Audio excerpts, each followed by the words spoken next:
लोग कैसे हैं। और हम लोग है ना अब भी टॉप 10 की तरफ चल रहे हैं और टॉप 10 की तरफ ही चलेंगे। और एक बात बताना चाह रहे हैं कि अभी ठंड का मौसम है तो आप लोग बचे रहिए, है ना। जितना बचे रहिएगा उतना आपका रेगुलर पढ़ाई चलते रहेगा और रेगुलर क्लास में आप है ना रेगुलर बने रहिएगा। क्योंकि तबीयत खराब होने के बाद क्या होता है कि डिस्टर्बेंस हो जाता है, तो डिस्टर्बेंस नहीं होना है ना। अपने आप को सेफ रखना है और किधर चलना है, टॉप 10 की तरफ। टॉप 10 में बता रहे हैं कि अब टॉप 10 क्वेश्चन ला रहे हैं तो टॉप 10 ही रहेगा।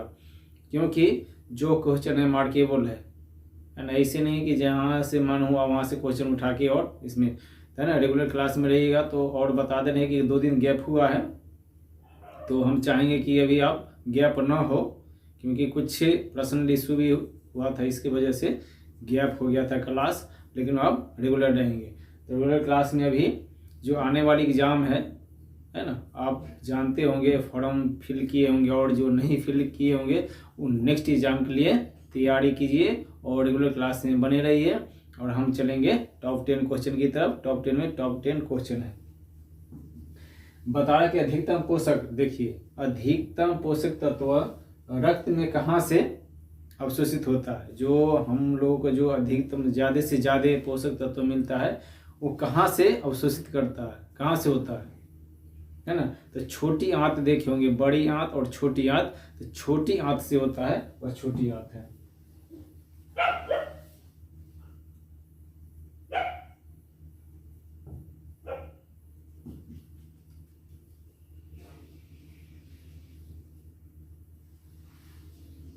है ना, ज्यादा से ज्यादा जो पोषक तत्व है वो छोटी आंत से, बड़ी आंत से नहीं, छोटी आंत से अवशोषित किया जाता है।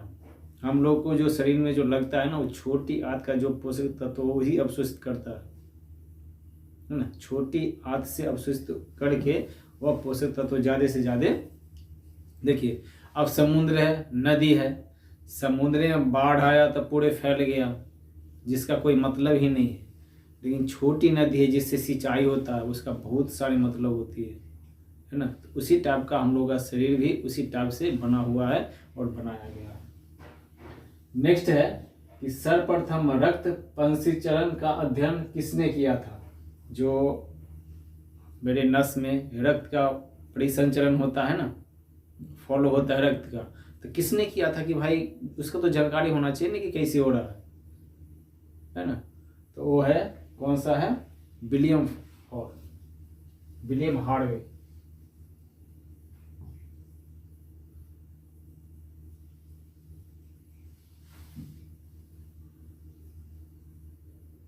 विलियम हार्वे है ना,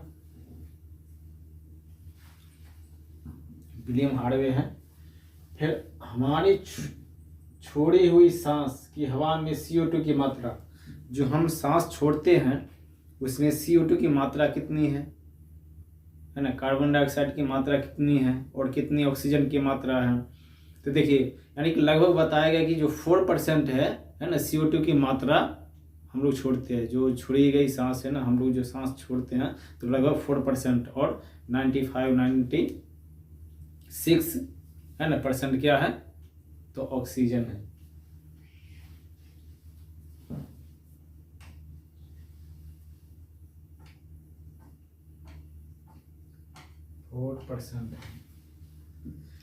समझ गए, 4% है। फिर है कि समुद्रगुप्त का दरबारी कवि कौन था। समुद्रगुप्त है ना। समुद्रगुप्त के बारे में आप हिस्ट्री में पढ़े होंगे। तो समुद्रगुप्त का जो दरबारी कवि था उनका नाम था क्या, हरिसेन।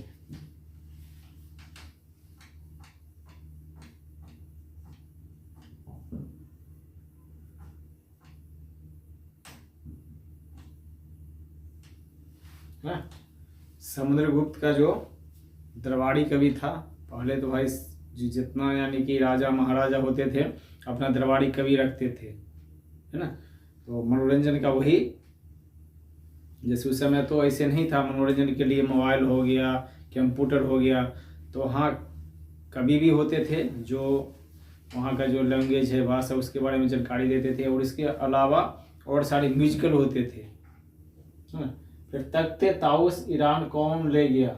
जो तख्ते ताउस था, है ना, यहाँ की जो तख्ते ताउस था वो नादिर शाह था, नादिर शाह ने ले गया था, है ना। टॉप 10 है, 10 मिनट का क्वेश्चन है, 10 मिनट में समाप्त करना है, ज़्यादा आपको टाइम नहीं लो, क्योंकि जैसे एग्जाम अभी फास्ट आ रहा है, एग्जाम में भी तो आपको ध्यान देना पड़ेगा ना। तो जितना यानी कि ये मैं क्वेश्चन बता रहा हूँ 10 क्वेश्चन, तो आप रेगुलर क्लासेज 1 से लेके और या रेगुलर में चल रहा है, जो अपलोड किया हूँ वीडियो वो सारे सीनियरिटी से है ना, चैनल वाइज है। ये नहीं है कि बस एक 5 नंबर लोड कर दे, 6 नंबर 7 नंबर, ऐसा नहीं है, गैपिंग नहीं है, रेगुलर है। तो इसमें तख्ते ताउस जो नादिर शाह था, नादिर शाह ईरान ले गया था।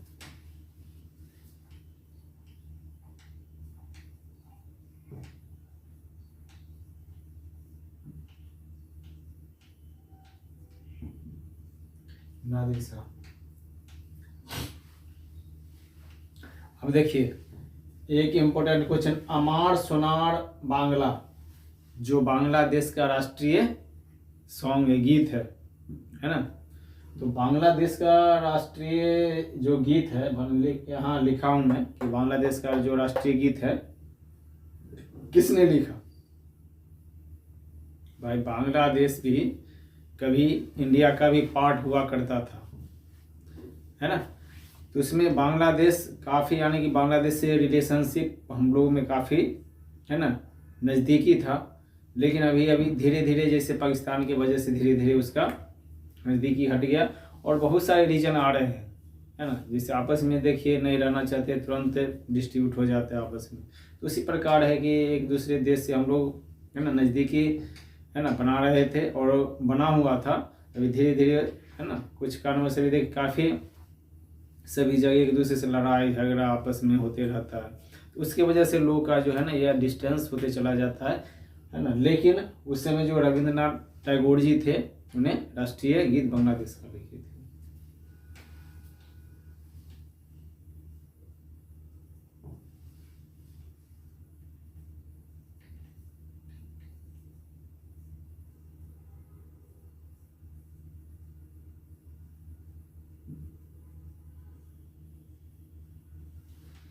है ना, ये ध्यान में रखिएगा, ये इम्पोर्टेंट क्वेश्चन है। स्टार्टअप इंडिया कब लॉन्च किया गया था? जो स्टार्टअप इंडिया था वो बता रहे कब लॉन्च किया गया था। तो स्टार्टअप इंडिया देखिए 16 जनवरी 2016 को लॉन्च किया गया था।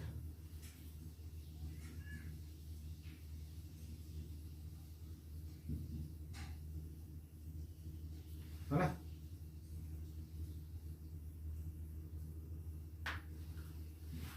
16 जनवरी 2016। नेक्स्ट क्वेश्चन चलेंगे 1 नंबर, किसके हस्ताक्षर के बिना, है ना, कोई कानून पास नहीं हो सकता? जैसे अपने भारत में है तो भाई कानून नहीं से पास हो जाएगा, ऐसे नहीं होगा। तो किसके हस्ताक्षर होगा तभी कानून पास होगा। तो आपको पता होना चाहिए, नहीं है तो बताते हैं। राष्ट्रपति है जो अपने देश का प्रथम नागरिक के नाम से भी जाने जाते हैं। तो राष्ट्रपति है, राष्ट्रपति के बिना साइन का कोई कानून पास नहीं हो सकता। जब तक राष्ट्रपति सिग्नेचर नहीं करेंगे कानून पास नहीं है। जब सिग्नेचर हो जाएगा कानून ऑटोमेटिक पास हो जाएगा। तो राष्ट्रपति लिखिए।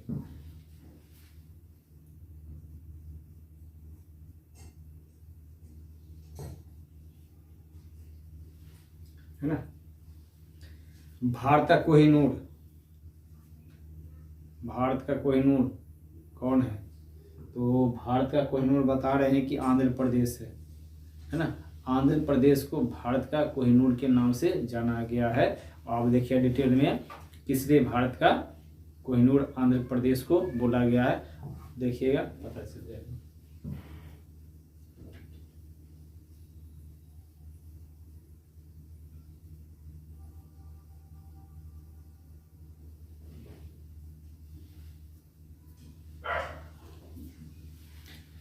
चलिए नेक्स्ट लास्ट है, भारत में राष्ट्रपति राज्यसभा में कितने सदस्यों को मनोनीत कर सकता है? जो भारत में राष्ट्रपति है, राज्यसभा के कितने सदस्यों को, जो राष्ट्रपति है ना, तो राज्यसभा के कितना सदस्य होना चाहिए मनोनीत करने के लिए, तो बता दे रहे हैं आंसर में कितना सदस्य होना चाहिए, 12, यानी कि 12 सदस्य को वह मनोनीत कर सकता है भारत का राष्ट्रपति, है ना, राज्यसभा। तो 12 अंडरस्टूड। अब तो कोई परेशानी नहीं होना चाहिए, है ना। तो टॉप 10 है, टॉप 10 की तरह पढ़िए, है ना, ज़्यादा टाइम नहीं लगाइए। 10 मिनट का क्वेश्चन और 10 मिनट में वो स्क्रीनशॉट करके लगा लीजिए फाइल में या तो नोटबुक में नोट कीजिए। और हम बताएंगे कि आपका अपने आस पड़ोस का जो स्टूडेंट है उस पर भी ध्यान रखना है। अब आप एजुकेटेड है तो उसको भी ध्यान देखिए। हर तरह के लोग होते हैं, एक अच्छे एक बुरे, तो अच्छे बनिए तो अच्छा सोच रखिए और अच्छा रहन सहन रहेगा और अच्छा बात विचार रखिएगा तो अच्छा ही होगा आपके साथ, है ना। इसलिए बोला हमेशा पॉजिटिव होना चाहिए। इंसान को अगर पॉजिटिव हमेशा होना चाहिए किसी भी क्षेत्र में, पढ़ाई के क्षेत्र में, काम के क्षेत्र में, किसी को हेल्प करने के क्षेत्र में। तो हम नेक्स्ट क्लास लेके आएंगे next day. Thank you, have a nice day.